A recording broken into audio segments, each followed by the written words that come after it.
नमस्कार दोस्तों। आज हम उस जगह की बात कर रहे हैं जिसे दुनिया की आर्थिक नब्ज कहा जाता है।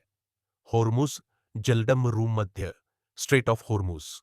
पिछले कुछ दिनों में यहां जो कुछ भी हुआ है उसने पूरी दुनिया को डरा दिया है। मार्च 2026 की शुरुआत के साथ ही ईरान और अमेरिका इजराइल के बीच तनाव उस मोड़ पर पहुंच गया है जहां से वापसी का रास्ता बहुत मुश्किल लग रहा है। क्या वाकई ईरान ने दुनिया की लाइफलाइन को बंद कर दिया है?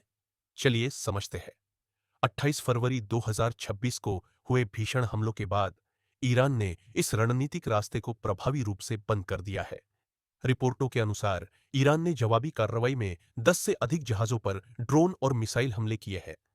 आज की स्थिति यह है कि यहां से गुजरने वाला ट्रैफिक लगभग शून्य हो गया है।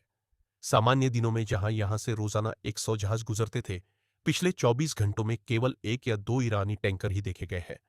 अमेरिका के राष्ट्रपति डोनाल्ड ट्रंप ने शिपिंग कंपनियों को सुरक्षा का भरोसा दिया है और $20 बिलियन की बीमा योजना भी शुरू की है। लेकिन डर इतना है कि कोई भी जहाज इस चिकन रन को पार करने की हिम्मत नहीं जुटा पा रहा है। अब आप सोच रहे होंगे कि इससे हमें क्या फर्क पड़ता है। तेल की कीमतें।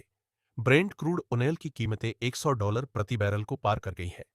अगर यह रास्ता बंद रहता है तो भारत में पेट्रोल डीजल के दाम आसमान छू सकते हैं। भारत की सुरक्षा। भारत अपनी ऊर्जा जरूरतों के लिए इस रास्ते पर निर्भर है।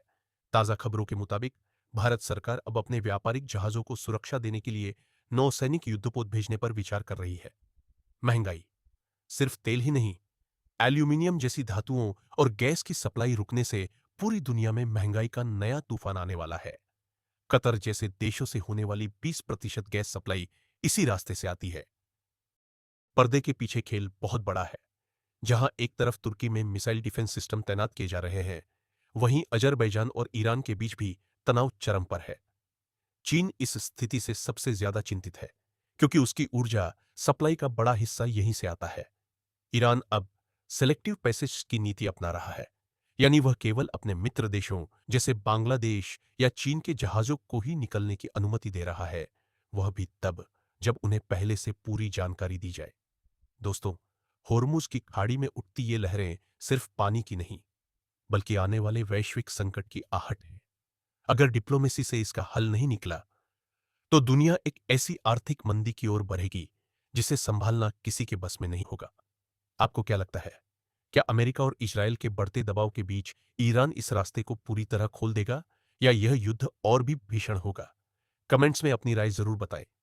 वीडियो को लाइक और शेयर करें ताकि सबको इस गंभीर स्थिति की जानकारी मिल सके। जय हिंद।